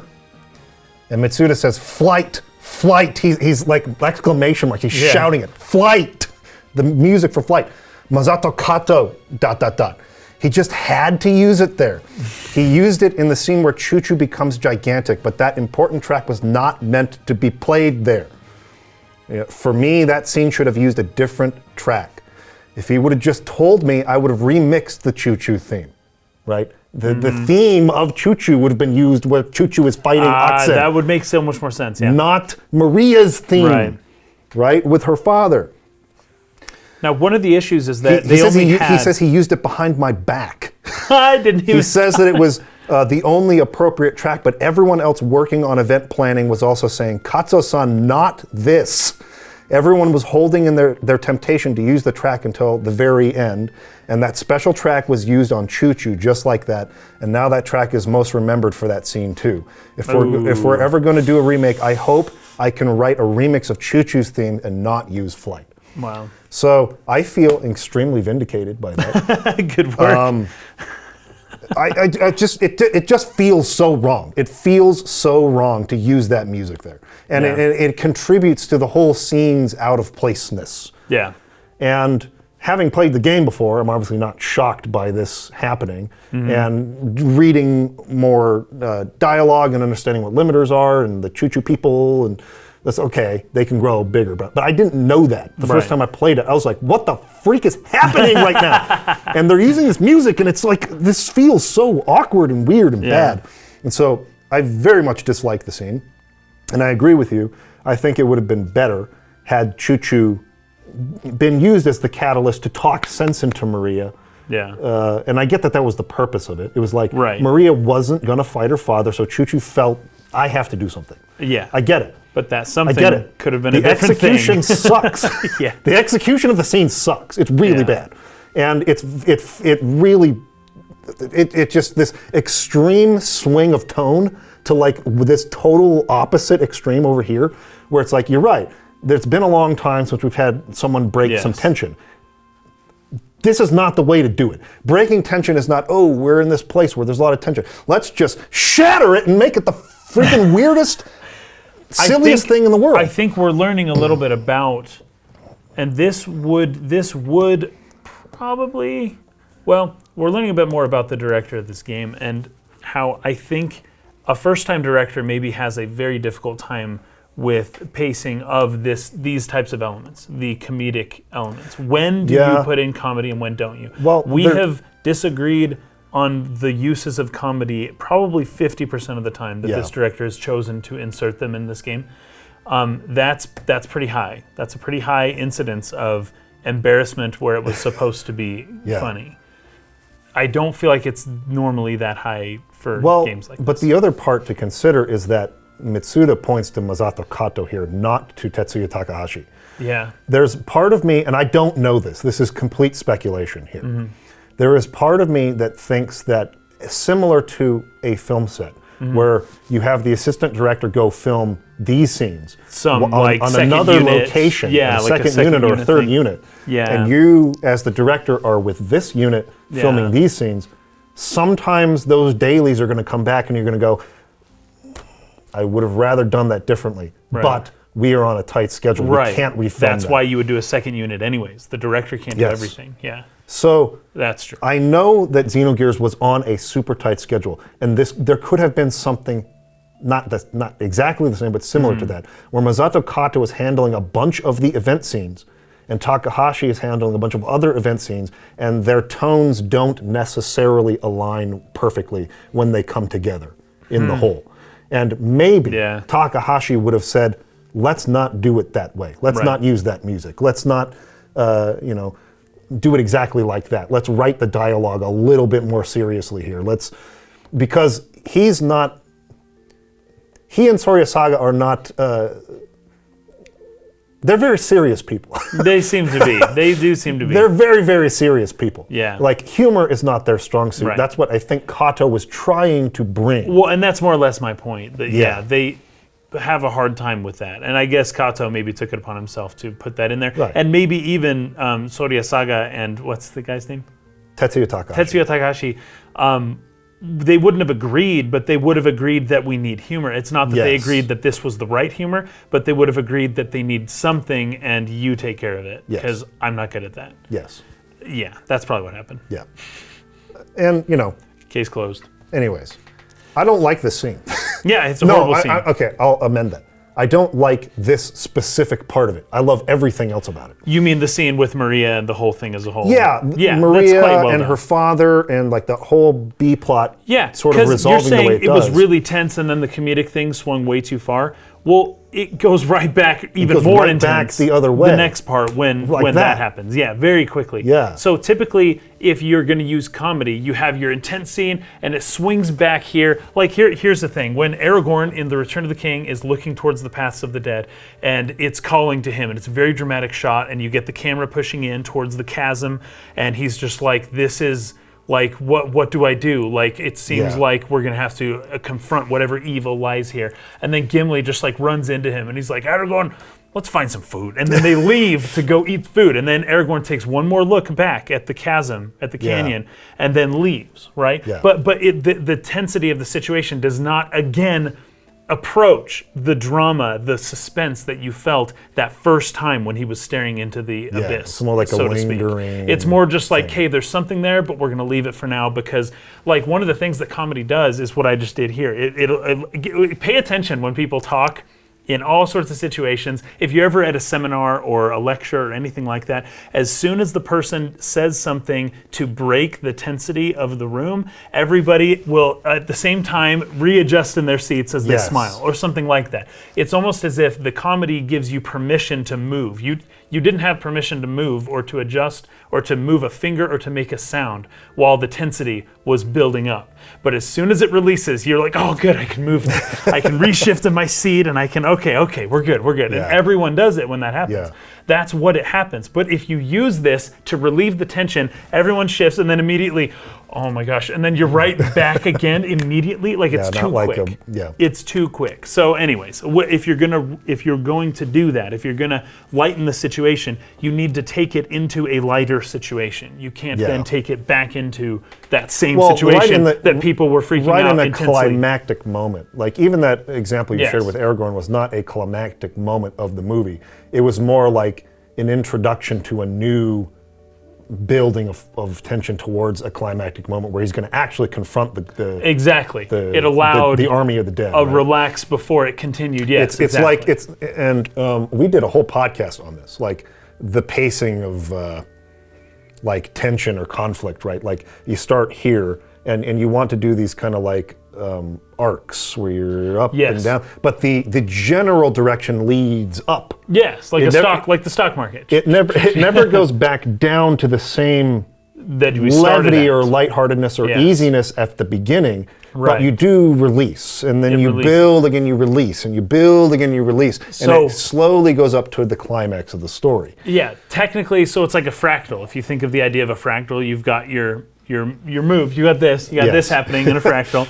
But the fractal, you zoom in on the rising action, and you have another one of these. Yes. And then you zoom in on that, and you have another one again. Yeah. And it's like everything is doing the same thing over and over. There's a repetition happening. But the whole of it makes that general shape. But as you zoom in, you see that shape. Like every scene, if you're writing a book, making a movie, making a game, whatever, every scene should have something like this happening in the scene. Yes. Right? Every you should scene, have the beginning of the scene, this is normal, something happens, and then you resolve from the whatever happened. Now you go to the next scene, make that same thing happen again. And every you're doing scene. this action building all upwards. The way up. What this felt like is we've had this, we had this and then we came up to we came up to like the peak or near the peak of the scene, and all of a sudden there's just this gigantic woof, back up and to then where right it was. back up. It's just like, whoa! It's what was that?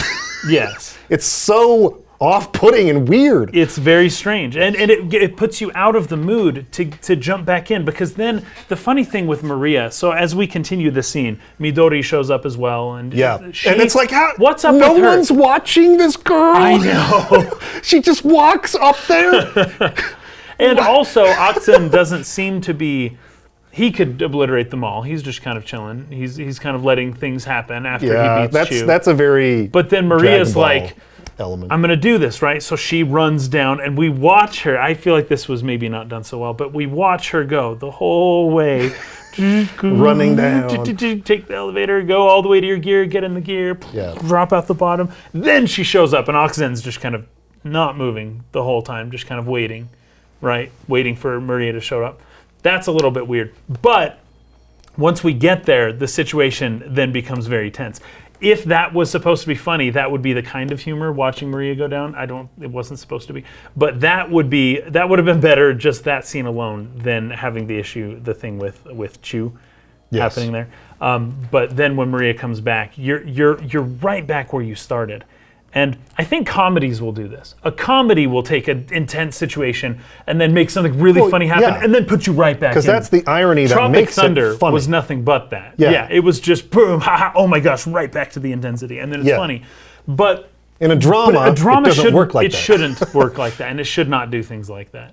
And if it does, you need to really release the tension and not just jump right back into it. So those, we've laid out a good enough case to say that this was likely not intended and should not have happened the way that it happened, right? Well, I don't want to use the word should, but I will say I believe it would have been more effective to not do it like this. To not do it like that. To not use Chu-Chu in this way.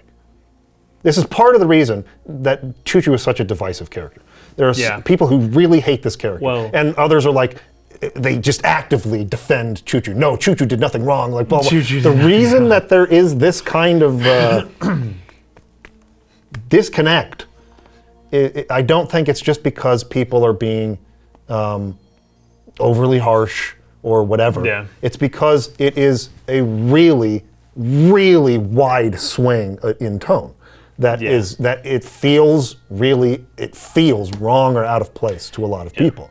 Anyways, the rest of the scene I like, where she actually faces her father, and the Nikolai's consciousness is sort of activated and tells her and explains, like, I'll always be with you, kind of a thing. Yeah, this shouldn't have happened, but like. And then the Seepson acts on its own. She can't stop it. So he pre-programmed it to do that. And that's a very traumatic thing. Yeah. I can't do anything to save my father's life as it's obliterated. The Seepson destroys the Oxen, saves the day, saves Shevat from invasion, but Nikolai is killed along with the gear.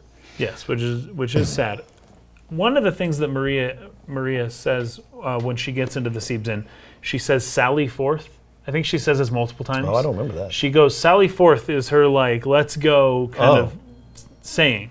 It's very strange. It's very weird. What is said in Japanese is hashin, which means launch or takeoff. Oh. I would disagree with translating hashin as Sally forth. In any situation that I find it, but I just wanted to throw that out there. All right. But then we get some really good dialogue right after this.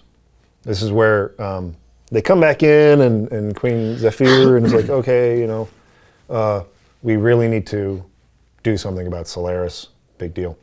That scene passes and you have a scene with Gaspar Wiseman and Queen Zephyr. And I wrote down the dialogue here because this is good stuff. So Gaspar says, I came here to watch over them so that they don't make the same foolish mistakes again. That's... What do I say about this? The last time very foolish mistakes were made that we have reference to in all of Shevat is the 500-year-ago war. So Gaspar is concerned about not repeating those same mistakes. But he says them and he and her multiple times. In fact, they even call Ellie out by name. They clue us in very much so in just this one scene as to like exactly what, not exactly, but close to what has been going on. I have one big question though. Okay. When does this scene take place? I think it's after, it happens after your meeting with Queen Zephyr, after defending Shevat. Okay, we're in Shevat. Ellie's with us, right? Yes. Yeah. Yeah, because they mention her directly. Yes, but I'm confused. Shevat's in the air, right? Yes. Okay. So this Joker comes in, this guard guy, he shows up, and he says, "Whoa, Queen, the gear moved, the Omni gear moved, the Omni gear underground." Oh, because they say underground. I see what you're saying. When Ellie came near it, as if this was a thing that was just now happening right now, I have to tell you. Do they say underground in Japanese, do you know? If that's the word they use? Because I could see this being I just looked at buried in Shevat somehow or something like that, right? It just says nearby. Yes. Yeah, Chikaku. Now, okay. There's a couple of things here. I don't know if Shevat is currently. No, it is. It's in the sky right now because when you go and get on the Yggdrasil, You're up. Yeah, they've modified it so it can fly now, which is very awesome. Which is pretty. So sweet. they are up in the air. So they use the word nearby, not underground. Yes, in the Japanese it's just Chikakunu, which means so nearby. don't put too much stock into the word underground. Okay. I did it first and then I missed it when I looked into the Japanese here. But yeah. Specifically, Ellie went near a gear, and did the gears react? The Omni gears gear. Moving. The Omni gear in particular moved when she went by. When she goes by, right? Yeah. So, right. That's interesting. And then, I came to monitor them to keep them from making the same mistakes. Foolish mistakes. Right? That's what Gaspar says, yeah. Yes. Gaspar. So, this is the first time we've seen Gaspar, right? Yes. He's been monitoring us? Apparently, yes. That's interesting to know. Or at least he came here from wherever he was before. Either way, here to watch over them. Either way, he's been around, and we haven't seen him, but he's seen us. And he's purposely watching us, right? I think so. I have been doing that. Either he's doing that now. He's come here now to do that. Okay, fair or enough. He has been doing it the whole time, Fair and we enough. just haven't seen him. Well, I'm more concerned about Wiseman, what he says. So we'll keep going. Oh no, the gear started, and then Zephyr says, Just buddy, as I thought. Mentioned. Yes, it is as I suspected. With Ellie. As I suspected with Ellie and the Omni gear being somehow connected. Yeah. So then Wiseman says, naturally, it did not disappear with the daughter, or with the, with the woman. Sorry, I have the Japanese thing pulled up. I don't have the English. You read it in English. Actually, I was wondering about this because it says it's a matter of course. Yes, well. I don't know if he's saying it's a matter of importance, of course, or if he's saying it's a matter of course. Meaning, well, I took that to mean that it's a natural thing. Whatever's happening here, it's only natural. It's a matter of course, but the girl doesn't intend to write it, just like her. Yes. She knows it she knows it unconsciously, the existence within her. Yes. So he says like her. So like her. Okay, whatever. So Sophia is in Ellie somehow. Right? Yes. That's what I've gathered. Yes. Sophia resonates with Ellie in some weird way, and Faye resonates with Sophia for some weird reason, and Faye resonates with Ellie for probably the same reason, and then Ellie has a past and Faye has a past and whatever. This is the first time that I've come to a different conclusion about things than I had previously. But, so Sophia did not also want to write in the gears, it seems, right? So Ellie, like Sophia, doesn't want to write in the gears, but... Doesn't intend to, yeah. Doesn't intend to write in the gears. Same thing with Faye. But she knows that Ellie knows subconsciously that Sophia is there somehow inside of herself, but not really. It's not to the forefront, but it's probably in a similar way that Faye knows that something weird is happening in his underground. Whenever we try to get into the weeds on particulars of what these sentences are saying, I always become hesitant because I know. I almost want to know what it says in Japanese first because it could be mistranslated. Now, this thing in Japanese, naturally, the daughter does not try to get rid of it. Her, just like her, the other her. Yeah. She knows it. She knows it unconsciously, what the existence is inherent in herself. What the existence is inherent in herself? Yes. See, that's very different. She subconsciously knows the existence that exists within herself. That's different. That gives me a different impression than this. It's a matter of course, but the girl doesn't intend to write it, just like her. She knows it unconsciously, the existence within her. I could see that being, she knows... There's two separate sentences. She knows about something about that gear. About that writing makes her the gear. not want to intend on writing in it. This is more direct with Sophia. She knows it unconsciously, the existence within her. I think if that had been combined into one sentence, we would have known that what she knows unconsciously is this existence within her, which is what that appears to be saying. Talking about the existence, not just something about the gear that I know unconsciously I should be wary about. I don't want to ride the gear, yeah. Right. Yeah. So I don't think it's that she knows unconsciously. She has some unconscious feeling or intuition or knowledge about some other existence in her. Mm-hmm. Yes. Okay. So then Zephyr says, Ellie, just like her, right? Yeah. Sophia was the same, question mark. Yeah, right? she was the same as Sophia, question mark. And then Wiseman says nothing in response. Wiseman won't talk and Zephyr apologizes. Yeah. What Wiseman says is different though. Read the English real quick. No, I don't mind. I'm not him. Okay. So she apologizes and he says, no, it's okay in the English. But in the Japanese, he apologizes back to her. Oh.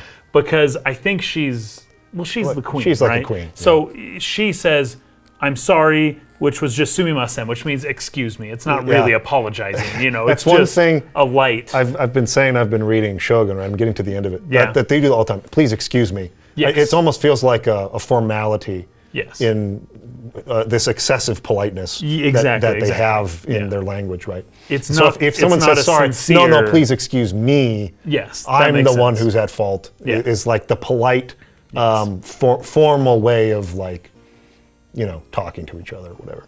So he says, "Yeah, kamaimasen," which is like, no, I'm sorry, in a more actually sorry sense, not just the excuse me kind of thing. But he says, I am not he himself. I am not the person themselves, right? Yeah. This is the one line that I was really kind of struggling with because I'm like, I don't blame you, man. Because it's like, sorry, no, don't apologize. I'm the one who should be sorry. Is it I'm sorry because I'm not him, or I am sorry that you can't talk about this in front of him, or I'm sorry. Okay. I understand that, but also I'm sorry for telling you to not say this stuff. Were I him, then I'd be upset at you.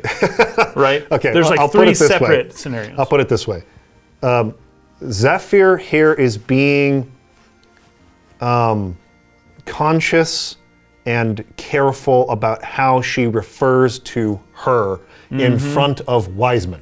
And she said a word. And Wiseman is saying, you don't need to be that careful about it. I'm not him. Sure. Fair enough. That makes sense. So would that makes have more been sense. That makes it more perfect. upset. Yes. By mentioning her. But I'm not him, so don't worry about it. But the fact that she is knows not quite sure about who him, whether if he's him or not. Yeah. Well, and this is one of the weird things. So she's been on for 522 years. This game is so confusing. She should know certain things that she appears to not know. She was literally the same alive, sentient, conscious person during that time. And she does not recognize people. There is a good reason for why she might be confused on this point. Okay, fair enough. That hopefully we will understand by the end of the game. Hopefully. If I've been good enough about building the context in the discussion. But her not being so sure about Wiseman's relationship to him makes sense when you know who Wiseman is.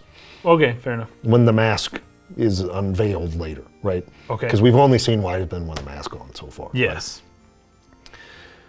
Oh gosh. So it'll make sense later. Okay. Fair enough. Then we have. And then Gaspar says, "I'm going to go take a look at their limiters," right? Yes. And so he removes the limiters from the party, and this allows you to unlock the last of your death blows, which is pretty cool. Oh yeah. What did you think about the way that was done? From the end of that cutscene until the start of the next cutscene. Oh, because they have just the text on the black, right? Is this disc 2 stuff? Yeah, it's Is this disc 2? Like, does it start now?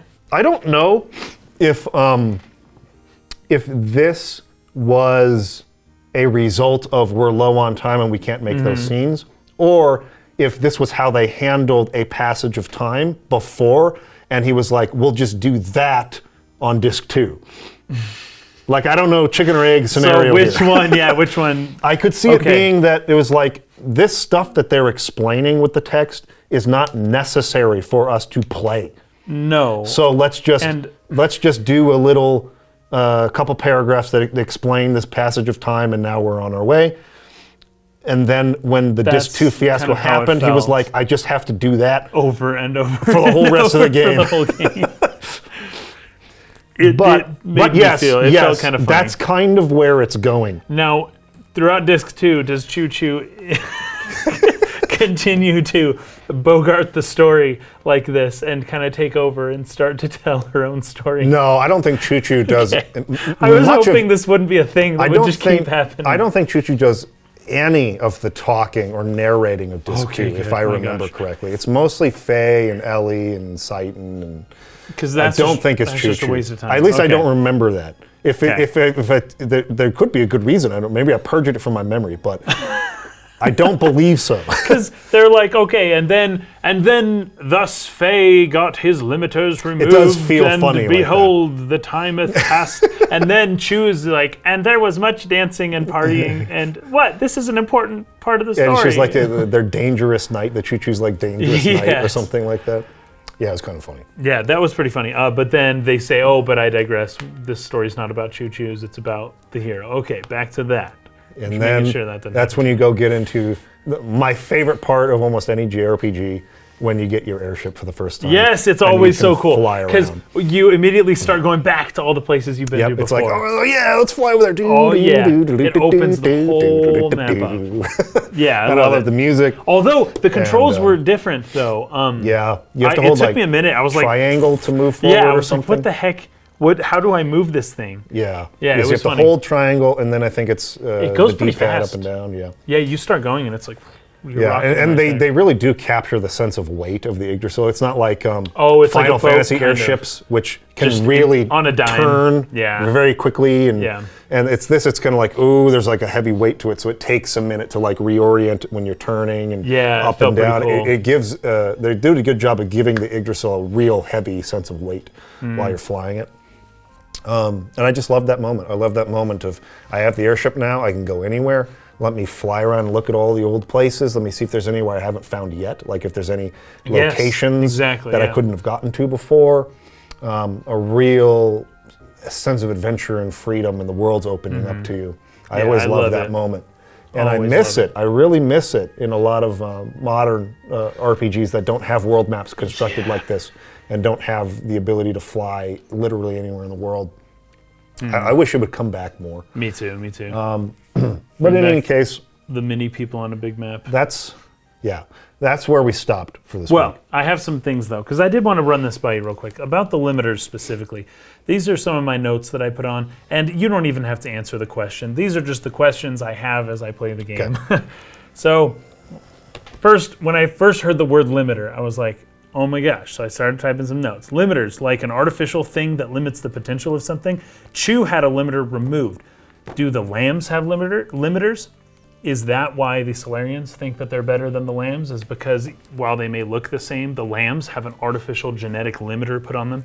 And wise men, plural, were the ones who removed limiters. They're the ones who go up and remove limiters from people. And then at the very bottom, I put down, was this limiter innate within the human peoples, or is it specifically inserted into some of the people on purpose? That one I'll wait to answer. Okay, well, but yes, the lambs have limiters. I have a whole question. Okay, that makes sense. I think if Wiseman can insert a limit or can take out limiters, he can also insert limiters. Wiseman being the person who brought us to Lehan in the first place. Yes. So that's where this next note comes from. I think Wiseman inserted a limiter into Faye on purpose. He then removes a part of the genetic limiter that he inserted himself during this part we're talking about. That's why Faye can't remember his past, because the limiter, Wiseman mentions only removing a portion of the limiter, not all of it. All of it would allow Faye to access his memories. That's what I think is happening. Maybe what keeps Faye and Ellie's memories from being remembered is a limiter that's put there.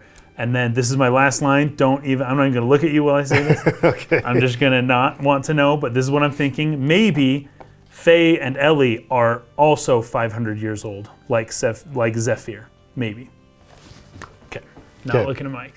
So we'll learn the answers to all that last one later. Like I don't want to say anything about any of that stuff at the end. That last note you did.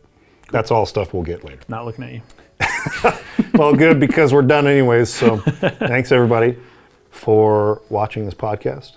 We appreciate you. And we'll be back again next week. It's been really hard to determine where we should play up to next time. So once again, I'll put it in the pinned comment. I want to try to get a little further. I'd like to try to get to more of that like 75% range. Like we're about 75%, 3/4 of the way through the game. Nice, that feels but good. That might be too much to cover in one episode. But I'll see. I will let you know in the comment. Pinned comment. Check the pinned comment. You'll know where to play to next time. Till then, peace out. Have a great week. See you next time.